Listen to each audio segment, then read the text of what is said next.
बिस्मिल्लाहिर्रहमानिर्रहीम अस्सलाम वालेकुम। आप मेरा यूट्यूब चैनल देख रहे हैं। Welcome to my YouTube channel. SST की जॉब जो हुई है 17 स्केल की जॉब है ये एफपीएससी की तरफ से। इसमें अप्लाई करने की आखिरी तारीख 22 जुलाई 2024 है। अगर आपने अभी तक अप्लाई नहीं किया तो आप इसमें अप्लाई कर लें। इसकी टेस्ट प्रिपरेशन के वाले से हमने सेशन स्टार्ट किया हुआ है। तो आज मेरा लेक्चर नंबर 3 है। लेक्चर नंबर 3 में हमने पढ़ना है जी आज सेकंड और थर्ड पीरियड। आपको पता है कल लेक्चर नंबर 2 में हमने स्टार्ट किया था ब्रिटिश पीरियड। जो ब्रिटिश की गवर्नमेंट जब तक रही है सब कॉन्टिनेंट में बर्र सगीर में, जो अंग्रेज़ की हुकूमत थी, अंग्रेज़ की हुकूमत के दौरान जो भी एजुकेशन के वाले से काम हुए हैं वो सारे हम पढ़ रहे हैं। तो कल मैंने आपको बताया था कि जो ब्रिटिश पीरियड है उसको हमने 7 जो है ना पीरियड में डिवाइड करना है। 7 टॉपिक इसके हम पढ़ेंगे। 7 इसको टॉपिक हमने समझ लेंगे 7 पॉइंट में इसको हमने क्लियर करना है। तो कल फर्स्ट पीरियड हमारा कवर हो गया था। आज हम सेकंड और थर्ड पीरियड पढ़ेंगे। तो सेकंड पीरियड जो है ना, सेकंड पीरियड में 2 ही बंदे आएंगे। ये स्टार्ट होगा जी आपका लॉर्ड मिकाले से और एंड होगा वुड डिस्पैच पे। ठीक है जी। 1835 आपके पास क्या है जी, लॉर्ड मिकाले है। 1854 आपके पास क्या है जी, वुड डिस्पैच है। आप ये नोट्स दे के आपने परेशान नहीं हो जाना तो कि पता नहीं ये इतनी बड़ी थ्योरी मैं कैसे याद करूंगा। ऐसा नहीं है, बिल्कुल हरगिज नहीं है। इसको हम समराइज करेंगे। फर्स्ट फेज जो है ना, पहली दफ़ा जब हम कर रहे हैं तो इसको बड़ी डिटेल के साथ पढ़ेंगे, क्योंकि हमने कोशिश करनी है कि इसकी ईच एंड एवरीथिंग हम इसको अच्छे तरीके से फुली जो है ना इसको फोकस के साथ करें। आपके कंसेप्ट भी क्लियर हो जाए। जब हम इसकी रिवीजन करेंगे तो इसको मजीद शार्ट करेंगे। जब सेकंड रिवीजन थर्ड रिवीजन हमने कोशिश करनी है कि इसके पेपर से पहले पहले इसको कम से कम 4 दफ़ा सारे के साथ सिलेबस हम कवर करने की कोशिश करेंगे। तो इसको हम शार्ट से शार्ट करते जाएंगे इंशाल्लाह ताला। नेक्स्ट जब आखिरी आपकी रिवीजन होगी तो ये इंशाल्लाह ये सारे के सारे नोट्स आपके 40 से 50 पेज के अंदर हम लिमिटाइज कर देंगे इंशाल्लाह ताला। आपको इस तरीके से ट्रिक्स लगा के इसको हम याद करवा देंगे। तो फर्स्ट फेज अभी आपने जब करना है तो इसको बड़ी डिटेल के साथ करना है, क्योंकि कल को आपने इंटरव्यू भी देना है। तो इंटरव्यू में आपको सारी कंसेप्चुअल चीज़ें ही पूछी जानी है। तो आज सेकंड पीरियड स्टार्ट करते हैं जी ब्रिटिश गवर्नमेंट के वाले से। In the British India the second period of modern education range from 1835 से 1854। 1835 आपके पास कौन सा है, ये आपके पास लॉर्ड मिकाले है। और 1854 आपके पास वुड डिस्पैच है। अब ये आपको रेंज जो पीरियड की रेंज याद करने की जरूरत नहीं है। सिर्फ आपने ये याद करना 1835 में आपके पास लॉर्ड मिकाले थी रिपोर्ट आई थी। 1854 में आपका वुड डिस्पैच रिपोर्ट आई थी। ठीक है जी, ये अपना याद करना है। उसके बाद when Lord Macaulay's memorandum was passed by the parliament. ठीक है जी। Lord Macaulay set foot in the South Asia on soil on June 10 1834। 1834 जनाब 10 जून 1834 को जनाब लॉर्ड मिकाले यहाँ पे आया था आपके बरे सगीर में। ठीक है जी। He was legal member of governor general executive council. He was also chairman of the mass education committee. अब ये मास एजुकेशन कमेटी आपको पता 1823 में ये बनी थी। 1823 में कल के लेक्चर में हमने पढ़ा था। 1823 में जो आपकी मास एजुकेशन कमेटी बनाई थी ब्रिटिश गवर्नमेंट ने, उसका चेयरमैन कौन था, ये आपके पास है जी लॉर्ड मिकाले। तो आज के सब फर्स्ट ऑफ ऑल आपने ये पहले आपने लाइन क्या याद करनी है, पहला पॉइंट आपने याद करना है जो मास एजुकेशन जो आपके पास काउंसिल थी उसका चेयरमैन क्या था, लॉर्ड मिकाले था। ये 1834 में आया था। ठीक है जी। इन 1834 AD issue when the medium of instruction should be the English or Oriental language was put before the council। ये जो आपके पास है जरा एक इशू आ गया था 1834 में कि बताएं जी ये जो आपके पास साउथ एशिया में एजुकेशन है, क्या एजुकेशन इंग्लिश में दी जाए या कि नेटिव लैंग्वेज जो आपके जो यहाँ पे इलाकाई ज़ुबानें हैं, मुकामी ज़ुबानें हैं, उन ज़बानों में दी जाए, उस ज़बानों में दी जाए एजुकेशन। तो as a result of voting in the council a tie was notice and Lord Macaulay reserved his ruling for the time being. ठीक है जी। अब ये फैसला किसने करना था, ये लॉर्ड मिकाले ने करना था। But when the issue was notice and Lord Macaulay brought before the governor general council, he insisted that the unless and until the ancient system of knowledge and literature in South Asia was destroyed, the social and economic progress cannot be ensured. Hence, the teaching of European science and English language must be enforced in South Asia। तो यहाँ पे दूसरा point आपने क्या याद करना है, दूसरा पॉइंट आपने ये याद करना है कि लॉर्ड मिकाले ने जनाब क्या कहा था कि जनाब साउथ एशिया में जो एजुकेशन है, जो ब्रिटिश गवर्नमेंट के अंदर एरियाज आ रहे हैं, वहाँ पे जो आपके पास एजुकेशन है वो इंग्लिश लैंग्वेज में दी जानी चाहिए। वो बाकी सारी स्टोरी आपने सिर्फ पढ़ने के लिए, आपकी जो ना कंसेप्ट क्लियर करने के लिए सिर्फ बात आपने क्या याद करनी है। नंबर 1 आपने कहना जी मैथ एजुकेशन कमेटी का चेयरमैन कौन था, लॉर्ड मिकाले था। और लॉर्ड मिकाले ने जनाब क्या पर्पज़ किया था, कौन सी जो आपने उसने किया था जी, कौन सा मीडियम इंस्ट्रक्शन होनी चाहिए, तो इंग्लिश होनी चाहिए। ठीक है, ये दो बातें आपने याद कर ली। Again advocated that English must be medium of instruction for all me other sciences. He threatened that if his suggestion were not approved, he would resign from the membership of Governor General Executive Council as a protest। कहता है अगर मेरी बात ना भी मानेगी तो मैं इस्तीफा दे दूंगा। इतना उसने सख्ती से कहा था कि सिर्फ इंग्लिश ही पढ़ाएं लोगों को। तो गवर्नर लॉर्ड बटनिंग, ये क्वेश्चन बड़ा इंपॉर्टेंट है। ठीक है, ये गवर्नर कौन था जो आपके पास गवर्नर जनरल था 1835 में, वो कौन था जी? Lord Bentinck. लॉर्ड बटनिंग था गवर्नर जनरल, ठीक है जी, Lord Bentinck. Who has held the same views as Macaulay did, approved his suggestion on March 7 March 1835। ये आपने तीसरी बात याद करनी है, सिर्फ तीसरी बात आपने ये याद करनी है कि लॉर्ड मिकाले की जो रिपोर्ट थी वो जनाब कब जनाब अप्रूव हुई थी? 7 मार्च 1835 को जनाब ये अप्रूव हो गई थी, ठीक है।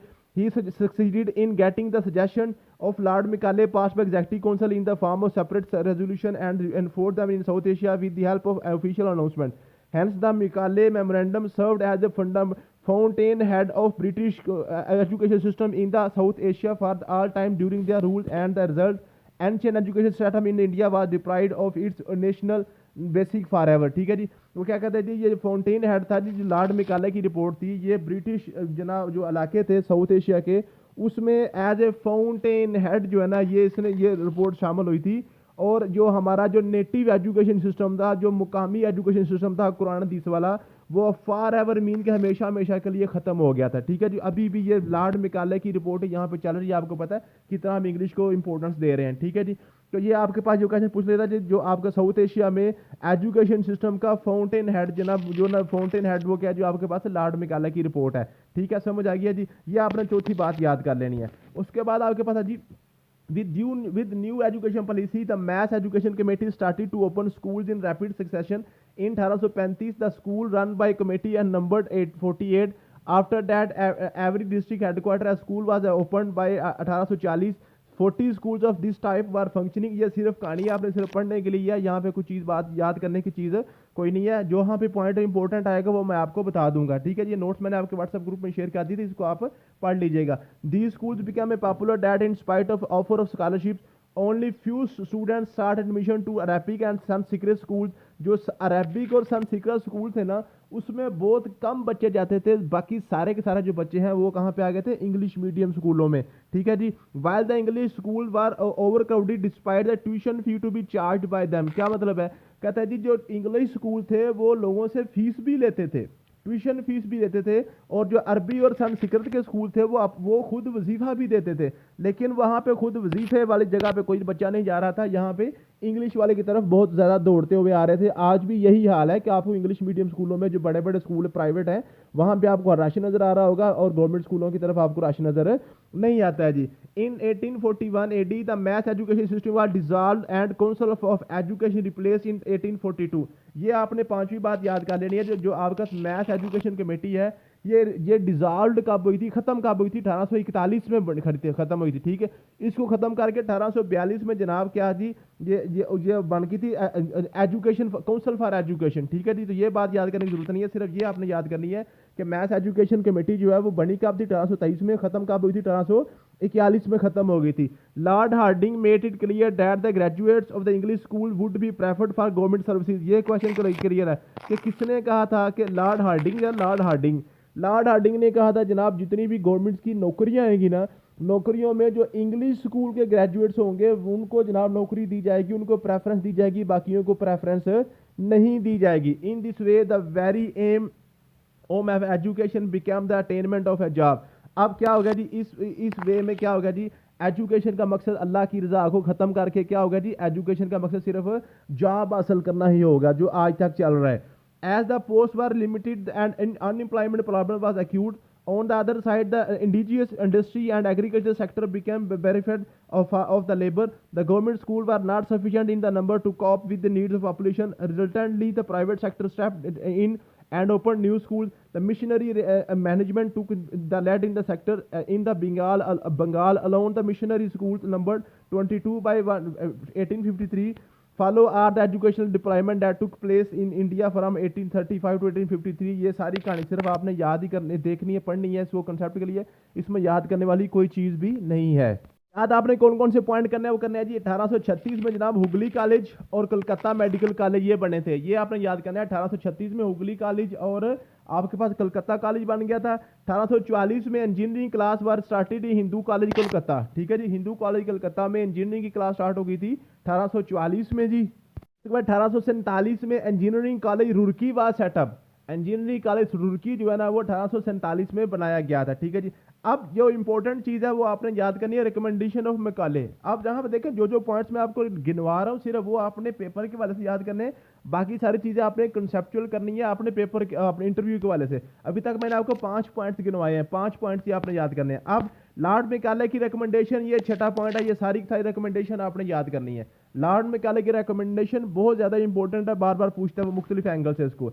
An education directorate must be set up in even district and must be headed by the director of public instruction assisted by inspectors. ठीक है, उसने कहा दिया हर जनाब डिस्ट्रिक्ट हेडक्वार्टर जो है उसके अंदर आप क्या करें जी, ये आप एक एजुकेशन डायरेक्टरेट खोलें। ठीक है जी।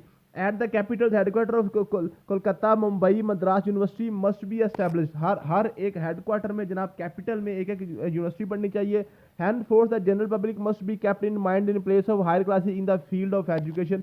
Private school must be awarded grants. ठीक है, लॉर्ड मैकाले ने कहा था कि प्राइवेट स्कूल जो है ना उनको ग्रांट्स दी जाएं।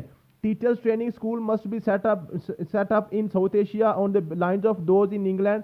The trainee teacher must be awarded stipend etcetera. उसने कहा था कि जो टीचर ट्रेनिंग है ना उसको भी स्टार्ट किया जाए, और जो टीचर ट्रेनिंग करने आए उसको भी मुआवजा दिया जाए। The person of legal engineering and medical sector must be also all be train, जो मेडिकल वगैरह इंजीनियरिंग उनको भी ट्रेनिंग दी जाए। Female education must also be given to due importance. ये उसने कहा था कि फीमेल्स की एजुकेशन है उसको भी जनाब इंपॉर्टेंस दी जाए। Consequently, the aim of education was restricted to a seeking of job only and nothing else. अब consequently हुआ क्या था तो जो हमारी एजुकेशन सिस्टम था, मैंने पहले आपको बताया था सलातीन के दौर में एजुकेशन का मकसद होता था कैरेक्टर बिल्डिंग, अल्लाह ताला की रज़ा और इस्लाम की जनाब बालादस्ती। अब ये इसको ख़त्म करके क्या किया गया था कि जो एजुकेशन है, एजुकेशन का मकसद सिर्फ जॉब हासिल करना रह गया था। Therefore it lost all cultural and moral utility. More ever the enforcement of the dispatch recommendation almost eliminated the native sciences. That's why this dispatch is called dispatch of slavery in India. अब ये जो ना अब ये जो आपके पास है ना, ये आपके पास जो है ये लॉर्ड मैकाले और डिस्पैच, ये दोनों आपस में मिक्स हुई है। ठीक है जी, तो ये आप यहाँ पे थोड़ी सी ये डिस्पैच रिपोर्ट के साथ हो गई है।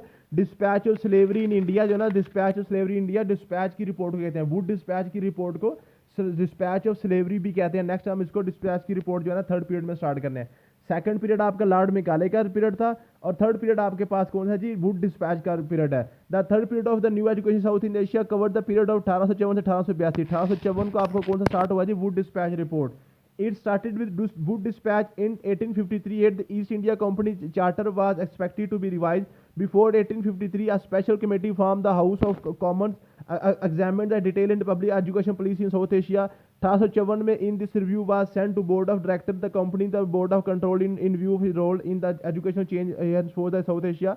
This letter is known as Magna Carta of education India. ये आपने 7वां पॉइंट याद कर लेना आज के पेपर में। आज के आपका जो लेक्चर है आपने 7वां पॉइंट याद कर लेना। मैं आपको पॉइंट साथ साथ बता रहा हूँ, 6 पॉइंट ऊपर हुए थे, 7वां पॉइंट क्या है जी, क्या जो कहता है जी साउथ एशिया का जो इंडिया का मैग्ना कार्टा है उसको किसको कहा जाता है, मैग्ना कार्टा कहा जाती है आपके वुड डिस्पैच रिपोर्ट को। वुड डिस्पैच रिपोर्ट को जनाब कहा जाता है जी Magna Carta of education in India. ठीक है, ये क्वेश्चन आपका इंपॉर्टेंट है, इसको आपने याद कर लेना है। In this Wood Dispatch letter mentioned above, a clear-cut opposition to the teaching of Arabic and Sanskrit was there. ठीक है जी।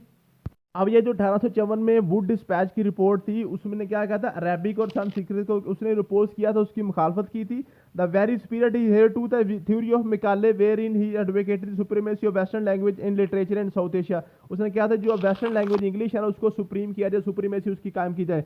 Like Macaulay and dispatch letter to declare oriental language and literature a mixture of mistakes and blunder. वो कहता है जी जो native language इसमें जो ना बहुत ब्लंडर्स और मिस्टेक्स वगैरह लिहाजा इनको खत्म करके अरेबिक और संस्कृत वगैरह को खत्म करके क्या किया जाए, इंग्लिश को शुरू किया जाए। As regard the regional languages the dispatch is some bit diplomatic. These languages are advocated to be recommended as medium instruction like English. At the same time, they were considered to be rich enough for translation and the reference purposes. These books to be pure Macaulay way. The importance recommended of dispatch letter are summarized as जो आपके पास dispatch का जो है ना, dispatch की जो आपके पास इसमें रिकमेंडेशन वो कौन कौन सी थी। During the this period the following important development took place in the field of education. क्या जी, number 1 engineering college was open in Kolkata. Kolkata में इंजीनियरिंग कॉलेज खोला गया था। ठीक है जी। University was establish was at Kolkata, Bombay, Madras वगैरह में यूनिवर्सिटी खोली गई थी। ठीक है जी। Moreover for the inspection of village school circle wise inspector of school war appointed. 1864 में government college Lahore was open. ये क्वेश्चन बड़ा इंपॉर्टेंट है, ये 8वां पॉइंट याद कर लीजिएगा। गवर्नमेंट कॉलेज लाहौर जो है 1854 में खोला गया था। 1868 में education tax was imposed on the land revenue, ये क्वेश्चन पूछा गया, बड़ा इंपॉर्टेंट है, ठीक है जी। जो आपने कहा 1% जो है ना, 1% जो है आपके पास लैंड के ऊपर एजुकेशन टैक्स जो है ना वो इम्पोज किया गया था 1868 में।